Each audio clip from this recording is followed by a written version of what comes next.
Hare Krishna.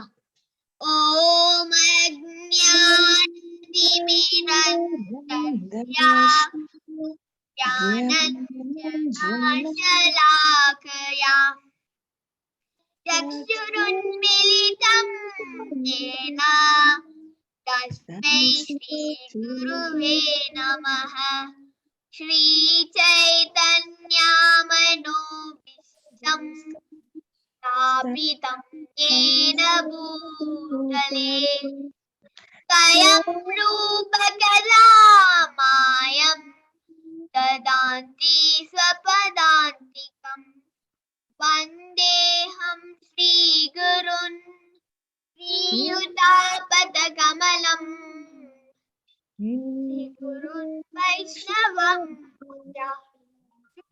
Rupam Sakrajatam Saganarinatanvitam Tam Sajivam Satvayam Swavadutam Parijana Sahitam Krishna Chaitanya Devam Shri Radha Krishna Padan Sahagana Lalita Shri Vishakavitanscha He Krishna Karuna Sindho Dinabando Jagatpate Gopisya Gopikakanta Radha Kanta Namostute Tapta Kanchana Gaurangi Radhe Vrindavani Rishabhanusute Devi Pranamami Haripriye Panchakalpatarubhyascha Sindhukayevacha Patitanam Pavanebhyo Vaishnavibhyo Namo Namaha Jai Shri Krishna Chaitanya Prabhu Nityananda Shri Advaita Gadadhara Vasadi Gauravartha Hare Krishna Hare Krishna Krishna Hare Hare Hare Hare Rama Rama Rama Hare Hare Hare Krishna. Hare Krishna. Thank you very much, Shashri, for the wonderful Mangalacharan. Hare Krishna, Prabhuji. Hare Krishna, Madan Gopal Prabhuji. I thought I saw him. Hare Krishna, did we see Madan Gopal Prabhuji? I thought he had joined, but maybe he's dropped off. Yeah, he had joined. Yeah, maybe let me send him a message. Maybe he's having some challenges.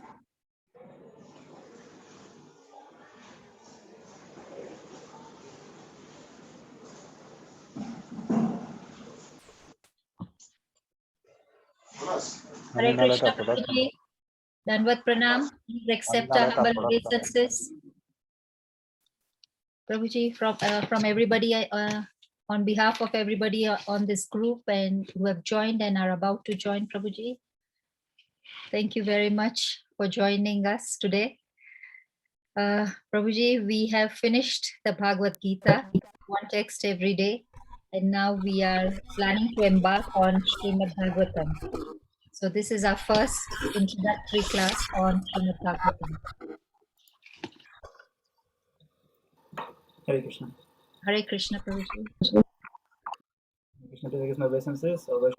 Thank you all for joining. You can hear me clearly. I was having Yes, audio. today we can hear you. Yeah, it seems the mic is not working, so I'm using a different mic. But the quality may not be that good with this older mic. Is it okay? Is it clear what I'm saying? Fantastic, Prabhuji. It's fantastic. We can see and hear you properly. All right. Now we can't see you though. Yeah. Okay. Yeah. Now I turned it back on, and I should be able to share my screen also. Yeah.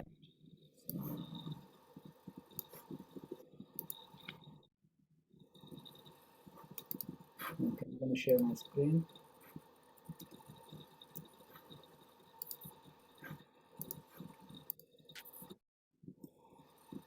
Yes, Prabhuji, we can see your screen.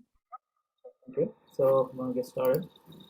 Om Namo Bhagavate Vasudevaya. Om Namo Bhagavate Vasudevaya.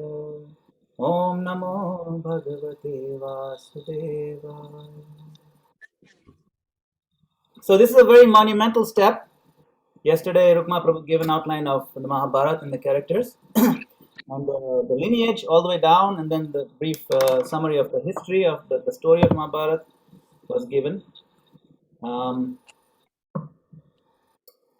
it is important to know that background information so that the Srimad Bhagavatam story picks up from where the Mahabharata leaves off, in terms of story wise. But at the same time, it is very different from Mahabharata in terms of what it is meant for, why it was written, how it was written, who wrote it, and so on. It's very different. But the story does continue, and it's a very beautiful story. It is a story of the Supreme Lord. About story of Bhagavan. So Srila Prabhupada writes, this is from the introduction to Srimad Bhagavatam. Srila Prabhupada writes, there's a vital need in human society. Human society at the present moment is not in the darkness of oblivion. It has made rapid progress in the fields of material comforts, education, economic development throughout the entire world. So much technology is there. I mean, right now, the fact that we are able to have this Zoom conference, I'm here in the United States, everywhere in Albert, and different places of the world, and we're able to sit as if we're in one room, it's amazing progress. 50 years ago, this would be impossible.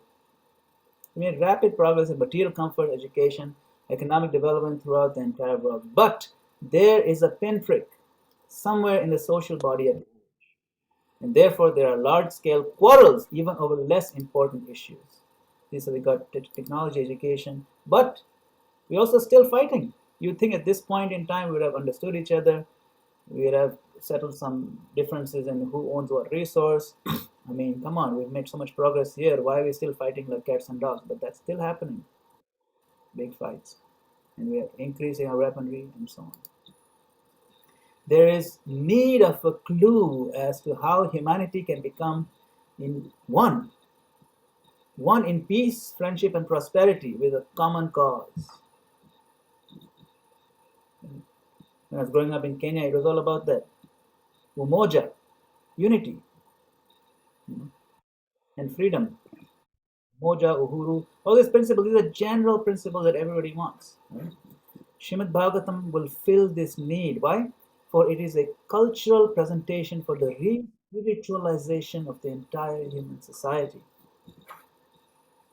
Mataji, if you can mute all the others, it just makes it easier. It gets distracting. Re-spiritualization of the entire human society. That's what Srimad Bhagavatam is aimed for. So what is the causes of these fights? Prabhupada writes, disparity in human society is due to lack of principles in a godless civilization. In fact, they try to put God separate from everything else. There is God, or the Almighty One, from whom everything emanates, by whom everything is maintained, and in whom everything is merged to rest. Material science has tried to find the ultimate source of creation very insufficiently. But it is a fact that there is one ultimate source of everything that be. This ultimate source is explained rationally and authoritatively in the beautiful Bhagavatam, Srimad Bhagavatam. Mataji, if you can mute everybody, and there's also a way to disable unmuting for a bit. If you can go down, you can disable unmuting. So there's some people Yes, keep. Prabhuji, I've done that, but somehow they've been able to switch their mics on again. So the ultimate source is Srimad Bhagavatam. Okay, this explanation. So what is Srimad Bhagavatam? It is the transcendental science, not only for knowing the ultimate source of everything, but also for knowing our relation with Him and our duty toward perfection of the human society on the basis of this perfect knowledge. This is important. If I were to ask you, what is Srimad Bhagavatam about? What science? It's the science of knowing the source of everything, who is Krishna. But not just that. Also, so one is source of everything. Second, our relationship with him. And what is our duty toward the perfection of the human society based on this understanding, this perfect knowledge. So we learn about Krishna, we learn how we related to him, and what we should do, how we should change our lives, how we should act on this knowledge. If someone gives you some important knowledge and you don't act on it, it's a waste of time. Might as well not have given that knowledge. So it's important to act on it. That is called duty toward the perfection of human society. So now if you remember, the Bhagavad Gita had 5 subjects. Srimad Bhagavatam has 10 subjects. Bhagavatam is much bigger. A lot more things are covered. Bhagavad Gita has 700 verses. Srimad Bhagavatam has 18,000 verses. It's a lot bigger. There's a lot of material covered, but it's very ecstatic, very transcendental, and it's quite amazing. This is the reason why Srila Prabhupada spent so much time, so much effort making sure this got completed. So what are the 10 subjects? 1, the creation of the ingredients of the cosmos. What is all this material world, and what are the ingredients, first of all? Right? The ingredients also have to be created. Then 2, the creations of Brahma. So now Brahma, who has been given the ingredients, what did he do with the ingredients? How did he create them? And 3, maintenance of the creation. Once it's created, how is it maintained? And 4, special favor given to the faithful. To the devotees who are devotionally inclined, they get special favor. 5, what is the impetus for activity? What is it that drives people to do anything? 6, what is the prescribed duties for law-abiding men? What is the law? What are they recommended to do? What are they supposed to do? What are the duties? 7, a description of the incarnation of the Lord. So of course, the whole world is there. The people are now there. They've been told what to do. But Lord enters the world again and again. He takes many forms, many incarnations. 8, the winding up of creation. It does get wrapped up and gets absorbed back. And 9, liberation from gross and subtle material existence. And now, this whole cycle is going on: creation, maintenance, winding up, creation, maintenance, winding up. How can we come out of that cycle completely? That is point number 9. And point number 10 is the ultimate shelter, the Supreme Personality of Godhead. Point number 10. Of course, he is the first and last point. The 10th item is the shelter of all the others. Krishna is the shelter of all the other topics. He is the cause of it. Everything comes from him. He is that one person from whom everything comes. He is that one person who maintains everything. And he is that one person into whom everything gets wound up again and then once again flowers out. So to distinguish this ultimate shelter from the other 9 subjects, the Mahajanas, or the great, great souls, they have described these 9 directly or indirectly through prayers or direct explanations. So this is from the purport to Chaitanya Charitamrita. What is these 10 topics? Okay. It's a lot of material, I know, but at least we can envision, get some framework in our mind what all is going to be covered. Because if we're going to start reading a massive, massive book and we have no clue of the bigger structure, we'll be lost from day one. So keep in mind what is the scope of discussion. So these 10 subjects are what are listed as the 10 primary subjects of Srimad Bhagavatam. Keep this in mind. Okay. Prabhupada continues, it is powerful reading matter in the Sanskrit language, and it is now rendered into English elaborately, so that simply by a careful reading one will know God perfectly well. So much so that the reader will be sufficiently educated to defend himself from the onslaught of atheists. Over and above this, the reader will be able to convert others to accepting God as a concrete principle. So this is what happens. It is so powerful when we read it thoroughly, deeply, with rapt attention, with a lot of interest, with engagement of our intelligence, very carefully. Then we will know God perfectly well, thoroughly, how God operates, what He likes, what He doesn't like, so many things. And not only that, we will be able to educate ourselves enough that if there are any atheists, even with sophisticated arguments, we can defend ourselves.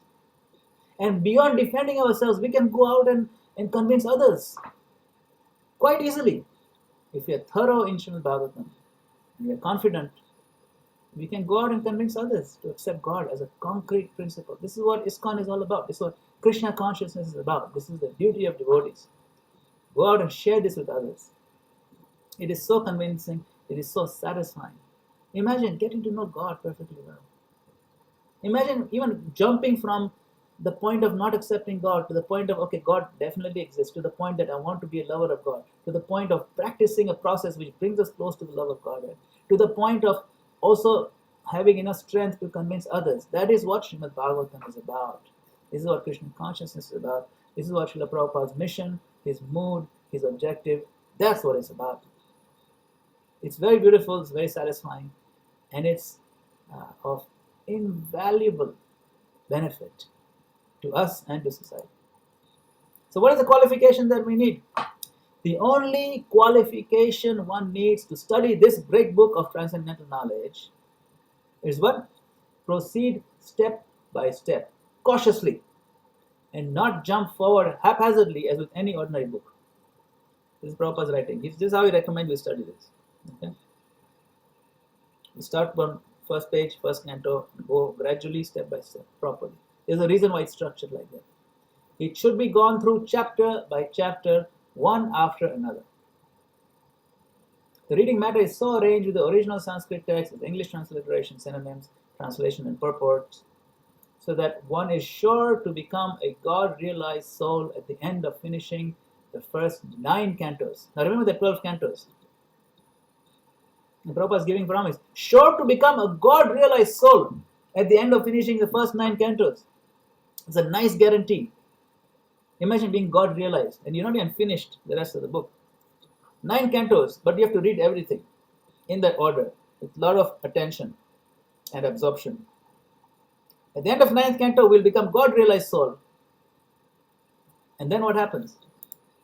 Then the 10th canto is distinct from the first 9 cantos because it deals directly with the transcendental activities of the personality of Godhead, Sri Krishna.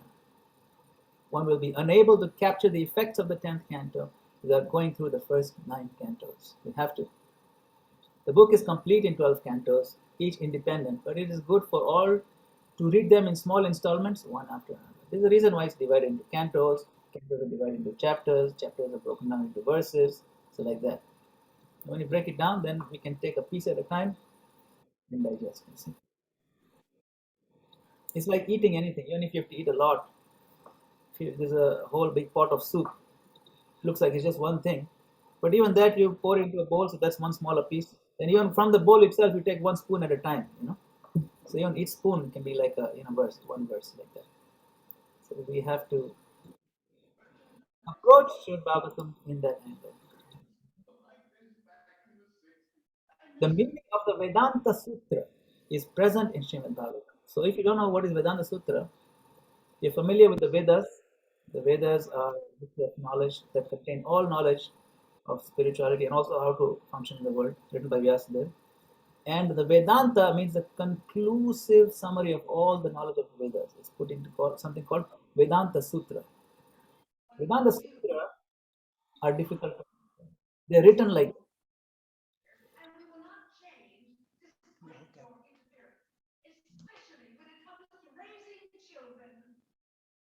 We're getting some more background noise. Sorry, Prabhuji, I'm trying to see who it is. But the music comes to the top of the list, so it's very easy to find.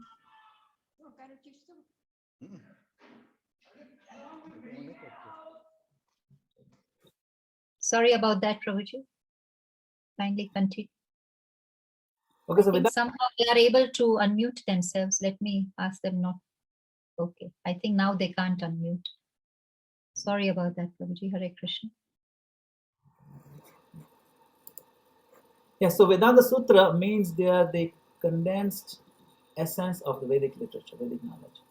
Okay. But they're difficult to understand. Why? Because they're sutras, codes. They're fragments of, they're not in complete sentence, just fragments. And to unravel what the code means, needs some commentary. Without commentary and purport, it's impossible to understand. So what what is written over here. This is a verse from Garuda Purana where it says that the meaning of Vedanta Sutra is presented in Srimad Bhagavatam. So Vedanta Sutra is like codes, and the key to the codes, each one of the codes is like password. Each one of those locked up messages is given in Srimad Bhagavatam. The Bhagavatam is the purport. The full purport of Mahabharata is also there in Srimad Bhagavatam. The commentary of the Brahma Gayatri is also there and fully expanded with all Vedic knowledge. Srimad Bhagavatam is the supreme Purana, and it was compiled by the Supreme Personality of Godhead Himself in His incarnation as Vyasadeva. There are 12 cantos, 335 chapters, and 18,000 verses. So this description of the Bhagavad Purana is given in the Garuda Purana. This is another glorification of Srimad Bhagavatam. It is the literary incarnation of God. This book, if you have it in your house, it is as good as having the deity of the Lord in your house. It's the incarnation of God, and it is compiled by Srila Vyasadeva, the incarnation of God. It is meant for the ultimate good of all people, and it is all successful, all blissful, and all perfect. Srila Prabhupada explains further. Bhagavatam literally means the pastimes of the Lord and the Lord's devotees. That's what it is. The Lord and the Lord's devotees. How the Lord interacts with His devotees, how the devotees express themselves to the Lord, even when they're going through all kinds of issues and problems, complexities in life.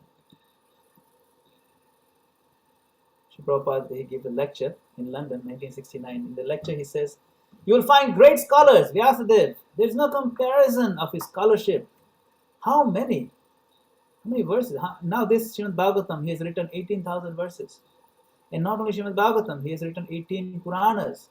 Out of 18 Puranas, Srimad Bhagavatam is just one Purana. And in one Purana, you'll find 18,000 verses. And each and every word so meaningful that you study throughout your whole life, or you'll still find yourself refreshed. So much new meaning, so much new freshness in life. That this fact alone proves its divinity that is actually given by Krishna. So we have translated, here's a conversation with Professor Katowski in Moscow, 1971. Prabhupada tells him, we have translated in English the original Sanskrit text is transliteration, English equivalent for each word, then translation, then purport, explanation of the verse. In this way, there are 18,000 verses in Srimad Bhagavatam. And the Acharyas, the great saintly sages, who are the preachers of this Bhagavatam throughout India, their opinion is that it is the ripened fruit of the Vedic desire tree. The Vedas are like desire tree. They fulfill all your desires. But this is the ripened fruit, the final fruit. Nigamakalpataro galitam phalam. This is the third verse of Srimad Bhagavatam. And it is accepted by all. I mean, Indian scholars, especially Lord Chaitanya, he preached this Bhagavatam. And what happens if we regularly attend classes of Bhagavatam? By the way, this is the standard in all ISKCON temples. Every morning, Bhagavatam classes offered to the deities. It is like offering arti. Every morning it's offered. Even if nobody comes, the class should be offered. But if we are fortunate enough to regularly attend, what happens? By regular attendance in classes on the Bhagavatam and by rendering of service to the pure devotee, all that is troublesome to the heart is almost completely destroyed.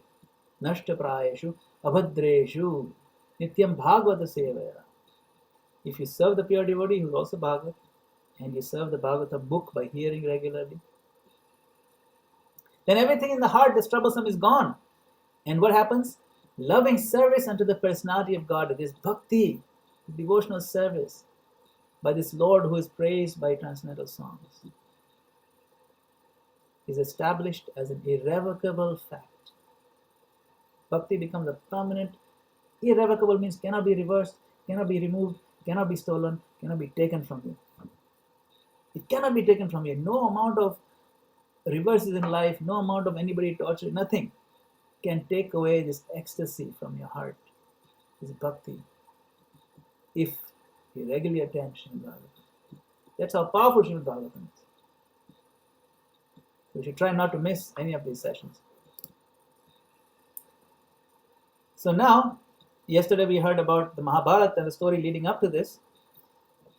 It's important for us to set the scene in our mind because this Bhagavatam is like a story within a story, right? It consists of several conversations. Remember, this Puranic style is a conversation, conversation within conversation within conversation. So like a frame inside another frame inside another frame. Okay. And sometimes if you have TV shows or movies, they have this thing called a flashback. So someone narrates something, that's a flashback. And within that flashback, someone narrates something else, goes another flashback. So it can go several layers deep sometimes. Okay. So the most outermost frame, you can say, is being spoken by Vyasadeva, who is the author. So Vyasadeva is the author. And who's listening? Ganesh. Ganesh is the one who's transcribing. He's the one who's writing. Vyasadeva is dictating. Even though he's the author, actually written by Ganesh, the penmanship. Then the second layer of the conversation is between the sages of Naimisharanya. Right? So Sutta Goswami is the one who's speaking to the 1,000 sages of Naimisharanya. And Shaunak Rishi, he is the head of the sages.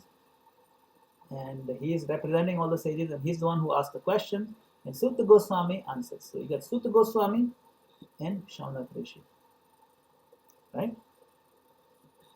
And then Sutta Goswami is talking, describes the conversation between Parikshit Maharaj, who is the grandson of Arjuna, and Shukadev Goswami, the son of Srila Vyasadeva. Okay? So Shukadev Goswami, who is in the third frame, is the son of Vyasadeva, who is in the first frame. Okay? So you have to see how the whole thing connects. But it's a frame inside a frame inside a frame. So you have to remember these names because they'll be used all the time and places us in which frame we are in the conversation. Sutta Goswami is in Sages of Naimisharanya. And Shukadev Goswami is speaking to Parikshit Maharaj. Right? So if we keep these two frames at least in our mind, then we'll be able to place ourselves in the story. It's very important to understand at least these frames so we don't get lost who's speaking to who at this point now. All right. So Sages of Naimisharanya, there are 33,000 sages, a huge crowd. They were concerned about the spiritual welfare of the people in general. They gathered to perform a long, continuous chain of sacrifices, a 1,000-year sacrifice, to counteract the degrading influence of this incoming age of Kali. It's about to come, Kali Yuga. So they decided we should do a massive sacrifice to reduce the bad effects of Kali Yuga. Then they approached Sutta Goswami, you please recite Srimad Bhagavatam. And they approached him because Sutta Goswami was present when Shukadev Goswami spoke Srimad Bhagavatam to Parikshit Maharaj. Alright? So Sutta Goswami was approached. You please lead us. Please recite Srimad Bhagavatam.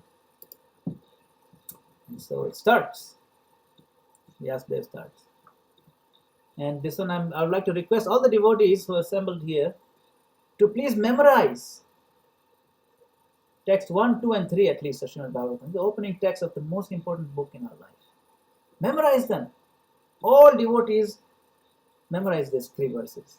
Every devotee should know these verses. Should learn to recite them, should learn to explain them, we should learn to sing them, we should meditate on them. This last word here, Dhimahi. Dhimahi means I meditate. We meditate on the Lord. Absolute truth. Satyam Param, absolute truth. We started Om Namo Bhagavate Vasudevaya. Janmadasya yatonvayaditaratas chartheshabhigya swarat tene brahma hridaya adikavaye muhyanti yat suraya tejo vari mridam yatha vinimayo yatra trisargo mrisha dhamna svena sada nirasta kuhakam satyam param dhimahi. So please learn to recite this first verse of Srimad Bhagavatam. In translation by Srila Prabhupada says, O my Lord Sri Krishna, son of Vasudeva, O all-pervading personality of Godhead, I offer my respectful obeisances unto you. I meditate upon Lord Sri Krishna because he is the absolute truth and the primeval cause of all causes of the creation, sustenance, and destruction of the manifested universes. He is directly and indirectly conscious of all manifestations. and he is independent because there's no other cause beyond him. It is he only who first imparted the Vedic knowledge unto the heart of Brahmaji, the original living being.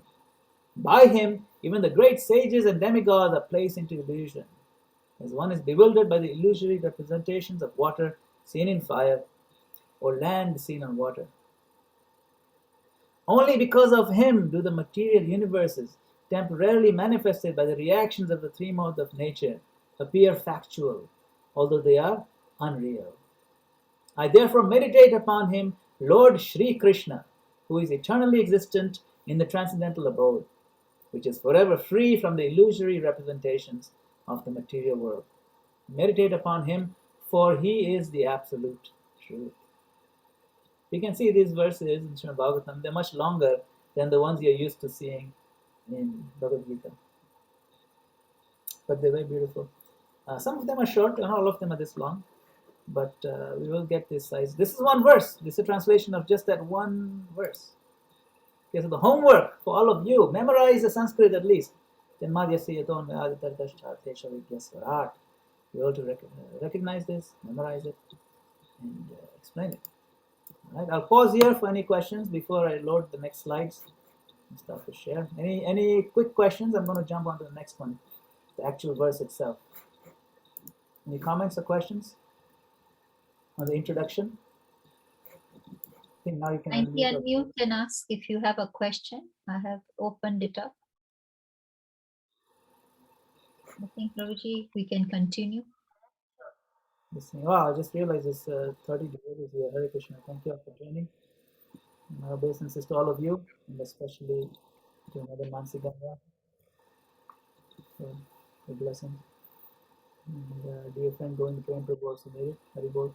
So, any questions, comments, please? If not, we'll jump straight into the first verse.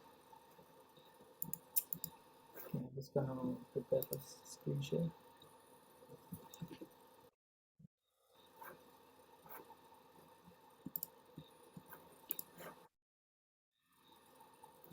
Okay, if there are no questions, we can go straight into any. Hold on, any questions? No. Okay. So, Srila Prabhupada, go ahead. Sorry, was there a comment? No questions, Prabhuji. Kindly continue. Okay, all right. Srila Prabhupada says,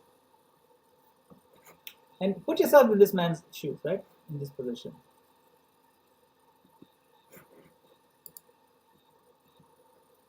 You look at the sky, you see all the stars and universes, and of course, you're aware of the earth, world around you, you see the moon, you see the sun.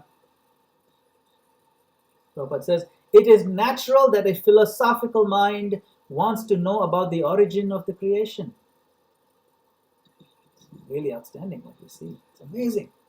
At night, he sees the stars in the sky, and he naturally speculates about their inhabitants. The author of Srimad Bhagavatam gives a direct answer to such inquiries. He says that the Lord Shri Krishna is the origin of all creations. That's the right answer. You read this verse, Om Namo Bhagavate Vasudevaya. So I read this translation. Om Namo Bhagavate Vasudevaya. So let's look at this particular verse, right? Opening line. So Bhagavate.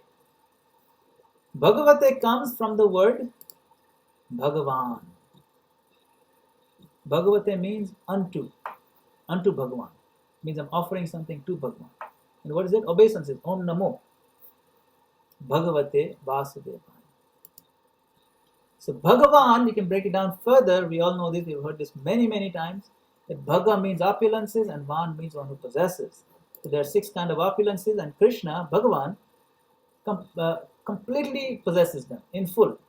Aishwarya, wealth, yasha, fame, jnana, knowledge, virya, strength, shriya, beauty, vairagya, say. So he completely possesses these in full. Nobody has more than him. Nobody even comes closely or equal to him. So that's Bhagavate. Then Vasudevaya. So the word Vasudevaya means unto Vasudeva. And who is Vasudeva? So Prabhupada translates 2 meanings of the word Vasudeva into the translation. Means he offers 2 separate sentences sprouting from this one word. One is that he is the son of Vasudeva. So Krishna is the son of Vasudeva. You can see him carrying Krishna here as a baby. He's a father and he's carrying him through the river Yamuna, taking him to Gopal. So this is Vasudeva. So son of Vasudeva. Vasudeva means son of Vasudeva means Vasudeva. Also another meaning, Vasudeva means his nivasa, his vasa. His presence is everywhere. He is the God of presence. Deva means God. He is the Lord of being present everywhere. So he is permeates everything. He is omnipresent. So the word Vasudeva means the son of Vasudeva. Also means that Lord who is omnipresent. He's everywhere. He's in every atom. He's in every existence. He's in the space between atoms. He's everywhere. His nivasa sthan. He's everywhere. So all pervading. In the translation, you'll see both. Son of Vasudeva, all pervading Supreme Personality of God. Okay? And then at the end of the verse, we see the word Satyam Param Dhimahi. Satyam means absolute truth. Satyam Param. Param means highest or absolute, and Satyam means the truth. So the absolute truth consists of three aspects. There are three aspects to the absolute truth. One is the impersonal energy of the Lord, also known as Brahman. Brahman is different from Lord Brahma, by the way. It's also different from the word Brahmana. They're two different things. Brahma is that demigod with the four heads. That is not Brahman. And a Brahmana means a person or a particular group of people who are, they study and they teach. That's their profession. That's their duty. The Brahmanas, the intellectual class of human society. So don't get confused by these similar sounding names. Here, Brahman means that energy of the Lord that pervades everything. Okay, is the all-pervading energy. Then there's localized Paramatma. Paramatma is the another aspect of the Supreme Personality of God, or the Absolute Truth. And that is the Super Soul who resides in all our hearts. Along with our soul sits the Super Soul. It means God in our heart is Paramatma. Localized. Localized means it's local, right in our heart. That's how local he is. And then the personality himself, who is the source of the other two, is Bhagavan.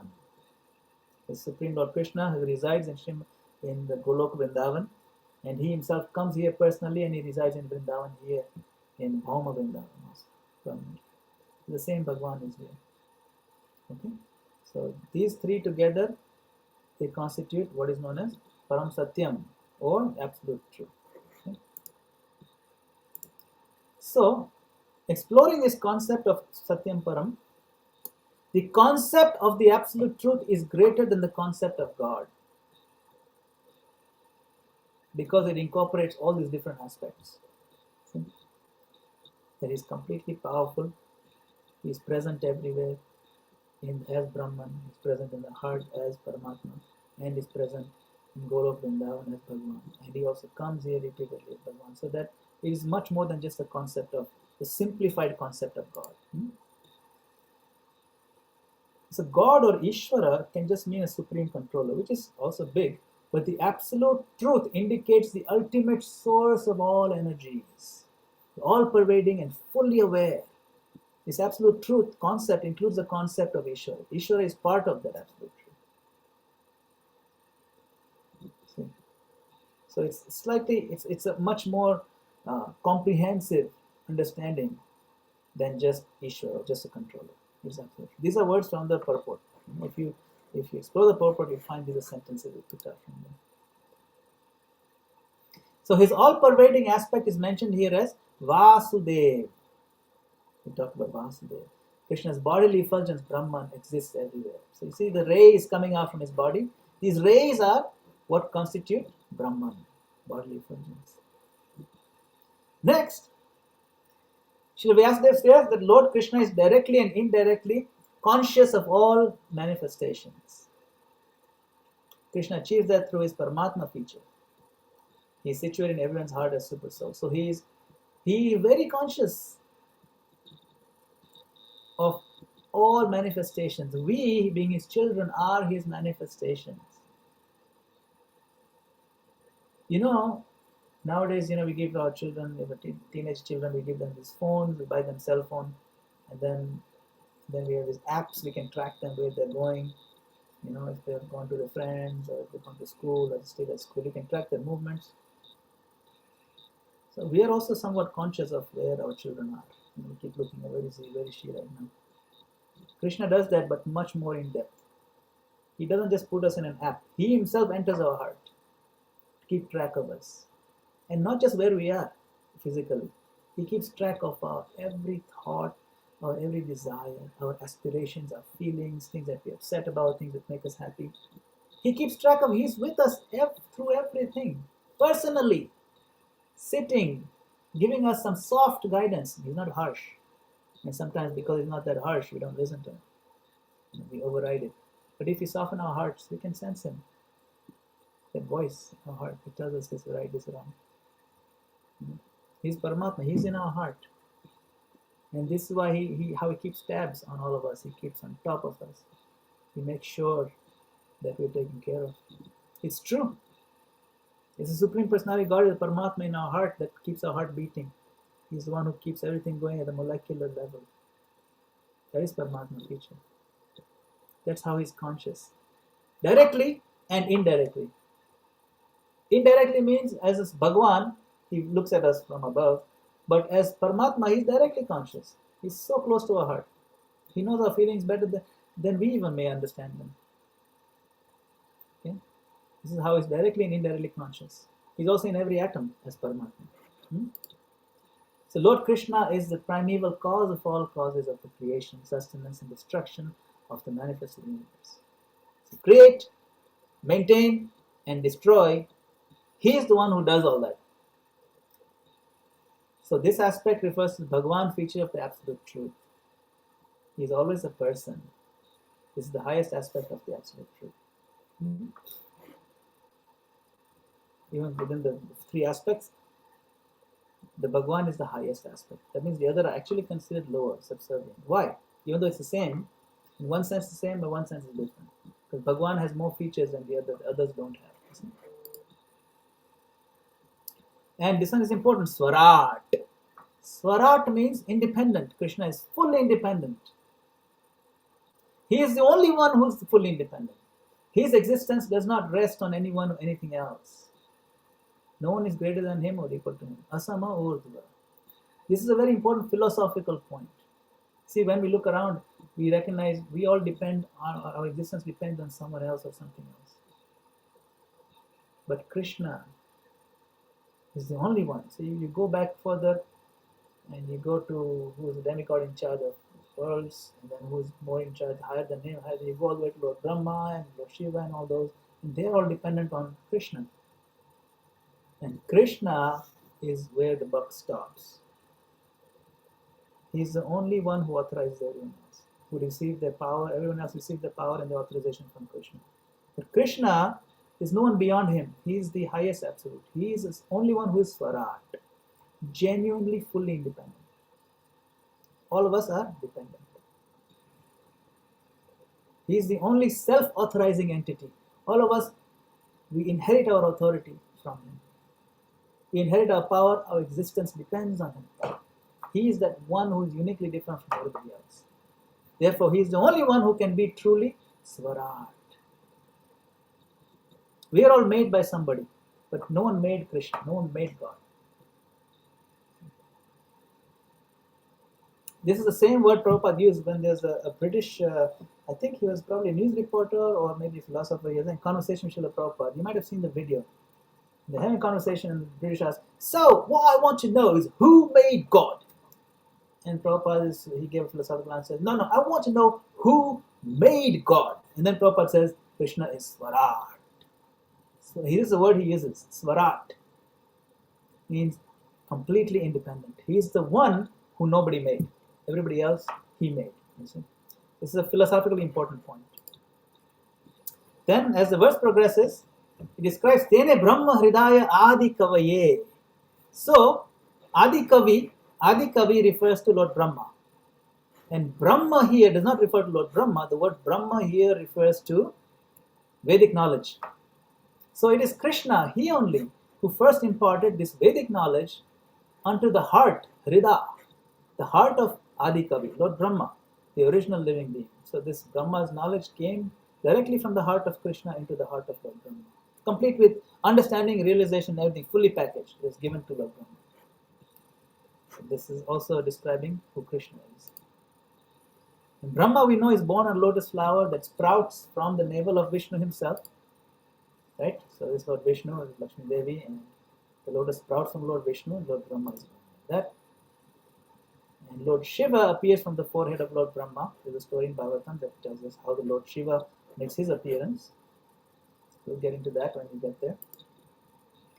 So all the demigods, including Lord Brahma, Lord Shiva, they all, sprouting forth from him also.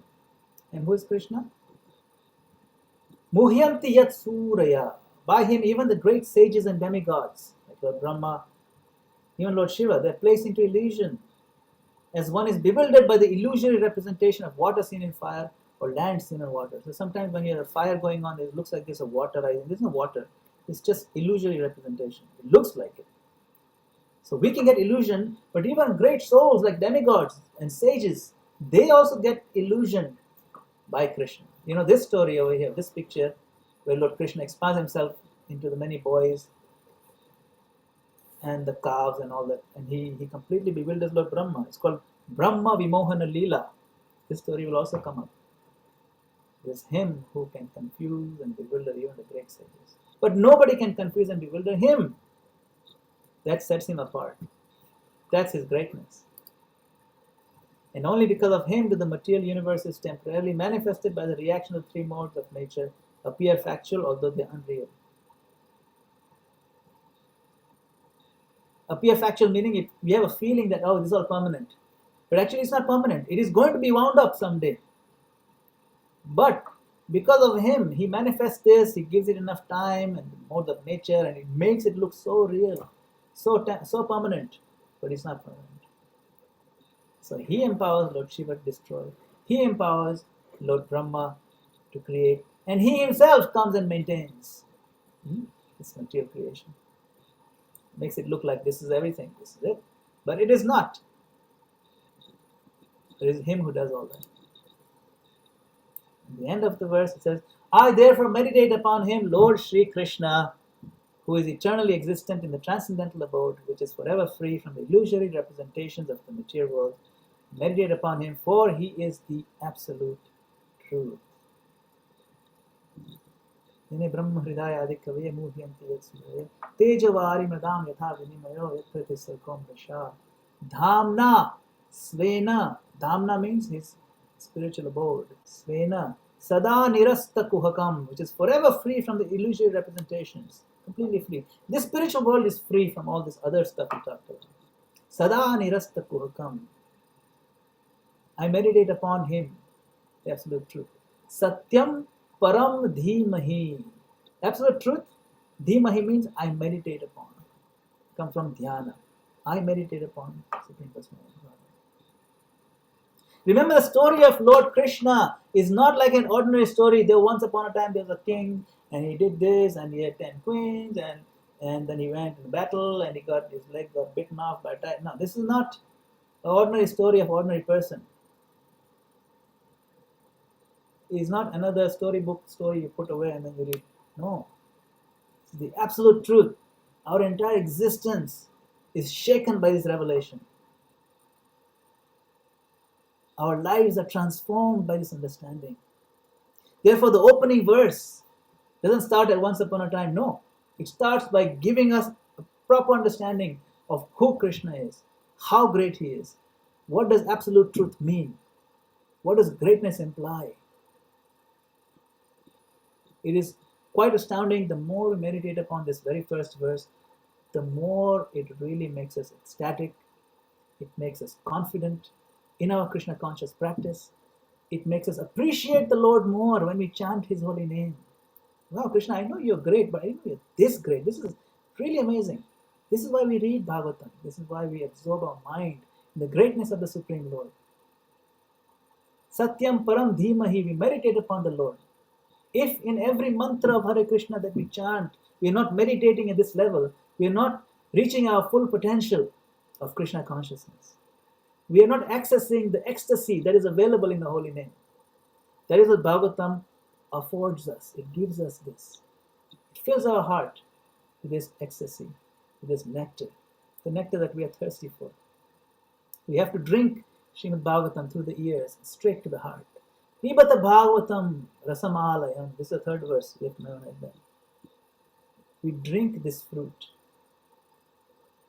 We drink through the ears and go straight to the heart. Drink deeply, my friends. Life is very short. Let's enjoy life. Raise our standard of living away from the rottenness of eating from the dumpster of the material world. Let us drink real nectar. Srimad Bhagavatam. So thank you for joining. I hope I was able to explain a little bit or impress upon you the importance of the first verse and the whole Srimad Bhagavatam. So please let us take this study seriously, why it's important, and let us dive into it with all our enthusiasm and all our energies. Hare Krishna. Shri Prabhupada ki jai. Yeah. Any comments or questions? Guruji, you have time for questions or comments? I Yeah, thought. have another 10 minutes or so. No problem.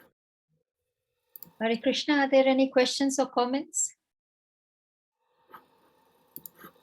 Guruji, I don't know about everybody else, but I'm totally zonked. Just listening the first verse. It has so much in it, Prabhuji, for us to digest. We'll have to keep on reading it for us to internalize it, even though we have done the Bhagavad Gita and we have understood who Krishna is, but this is at another level, as you have said. So thank you, Prabhuji, for introducing this concept to us, how the Lord is omnipresent and on which form we should meditate on.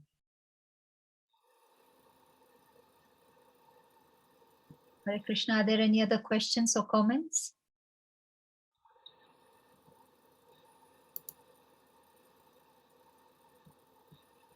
In that case, Prabhuji, I'd like to hand over to Path Prabhuji. Path Prabhuji. Hare Krishna.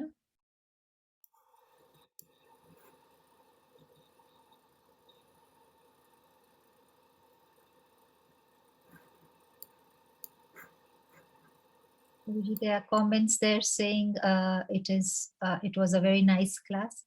Sorry, Path Prabhuji might have problems because I have not allowed anybody to unmute. Prabhuji, you can now unmute.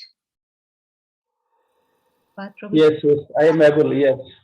Okay. Thank you, Hare Krishna Prabhuji. Thank you very much for your introduction class about Srimad Bhagavatam. It's really Srimad Bhagavatam is not the level we are understanding now in a Zoom class. It is how it is coming, like Prabhuji share his like his slides, how Lord Ganesh ji is written when Srila Vyasdev is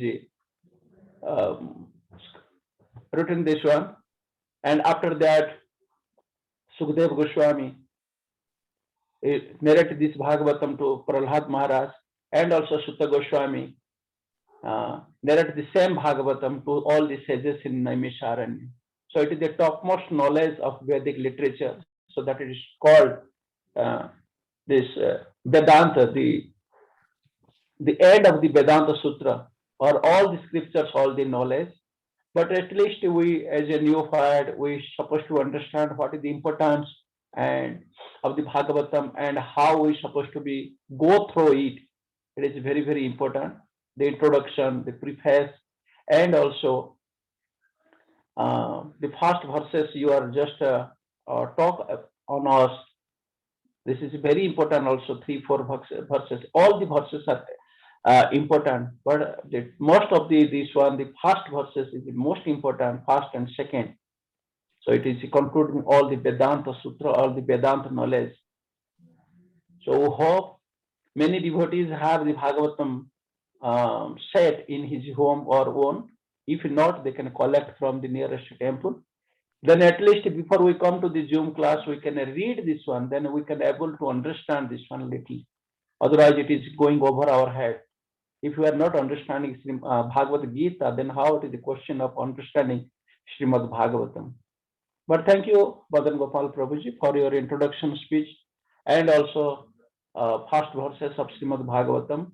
Really, we'll read this one. It will help for us. We hope by the Vaishnava Kripa or mercy of the Vaishnava, we can understand a little bit of the Bhagavatam. Hare Krishna. If there is no other question, I will supposed to thanks to Madan Gopal Prabhuji. Also, sometime thanks all the devotees who joined in this forum. I request all the devotees, please unmute yourself and chant Hare Krishna mantra for. Question? Hold on. Yes. I saw somebody raised their hand. Okay, now. Prabhuji, just want to ask something. Can any of the canto of Bhagavatam be read in any order, or do we have to proceed from 1 to 10? Hare Krishna, Prabhu. Hare Krishna, it's a good question, but I thought it was pretty clearly laid out by Srila Prabhupada when I don't know if you missed the first part of the presentation, where he strongly recommends that we should read it in the proper order. We should start from the first canto. Like that. The first Okay, chapter. Prabhuji. Thank you. Sorry, I did miss the first few minutes. Thank you. Hare Krishna. Thank you very much for everyone. I request all the devotees, please unmute yourself and chant Hare Krishna mantra for a glorification of His Grace, Madan Gopal Prabhuji. Please join. Hare Krishna, Hare Krishna, Hare Hare, Hare Rama, Rama Rama, Hare Hare. Vancha kalpa tarubhyascha kripa sindhubhya eva cha Tanam pavanebhyo Vaishnavebhyo namo namaha. Srila Prabhupada ki Jai. jai. His Grace Madan Gopal Prabhuji Gopal ki Prabhu ki jai. jai. Hare Krishna. Hare Krishna. Hare Krishna. Hare Krishna. Hare Krishna. Thank you, Prabhuji. Dandavad Pranam. Hare Krishna.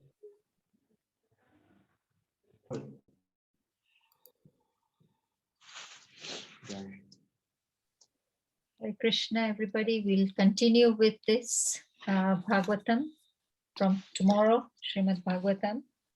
Kindly join, same time, same link. Hare Krishna. Hare Krishna, Mataji. Hare- Is it going to be Bhagavatam all the way, Mataji, or is it going to be Bhagavad Gita in between? So the advice was, if you have started Bhagavatam, then continue with it, because we were contemplating having 3 days or 4 days Bhagavad Gita, and then 3-4 days Bhagavatam. But then they said just do the first 2 cantos if you can, and then you can decide to diversify into other books like Teachings of Queen Kunti and Ishopanishad and things like that.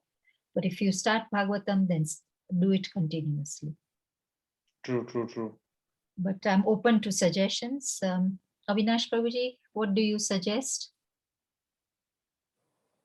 Hare Krishna. Hare Krishna. I personally think if we have started Srimad Bhagavatam, then we should continue with Srimad Bhagavatam. Because mixing it with Bhagavad Gita people won't have this continuous Srimad Bhagavatam. So I would say continue with it. Yeah, I mean, you can break it up in between with some other stuff like Teachings of Queen Kunti, like you said, and Nectar of Devotion, if you would like to do that. So I would say that. But yeah, Srimad Bhagavatam is good. If everyone's got the books, that would be even better, and they can read the purport beforehand. That's my advice. They read the purport beforehand, and then when they attend the class, it's a little bit more clearer. It's there on the Veda base, Mother Prabhuji. It's Veda base. If you have, it's the book is available. All the cantos is available in Veda base. Yeah, I've got the books. I'm just recommending for others, whoever's joining in future, Okay. to read the purport by Srila Prabhupada, So when the class is going on, sometimes, you know, Srimad Bhagavatam can be slightly complicated. I mean, not complicated, but something because it moves from here to another subject. So if people can read Prabhupada's purport, then the class will be much more clearer. Okay, I'm just saying if it is the books is not accessible, they can access Veda base, and then Veda base you can get all the books. Bhagavad Gita, Bhagavatam, and Chaitanya Charitamrita are all there in Veda base, Prabhuji. Yeah, that's right. They can access it from there. Yeah. Thank you, Prabhu. Yeah, they can. Hare Yeah. Krishna, Hare Krishna. Hare Krishna. Hare Krishna. Thank you very much. So we'll start from tomorrow again from 1.1 to 1, and kindly read the purport. We can even start reading the purport before Mataji joins us tomorrow, so that I think purports, Srila Prabhupada has put in a lot of effort into purports, and if they are not too long, we should be reading the purports as well in class with everybody, because I don't know about you, but as soon as the class finishes, I close and leave it, and I open it only tomorrow at 8 o'clock here. So Yeah. It should be read again, so it's even better for Yeah, the yeah. understanding. Yeah. So maybe tomorrow we can start with reading the purport as Mataji joins. She usually comes 5-10 minutes late, and we can finish reading the purport for the text one. Yeah. Okay, so then Hare we Krishna. start with this journey. Let's hope that we all survive it. I know it's a very hard text, and now we are at PhD level, so we are taking a lot on our plate, but let's be sincere. I'm sure God will reveal himself to us. Hare Krishna. Hare Hare Krishna. Thank you, Mataji.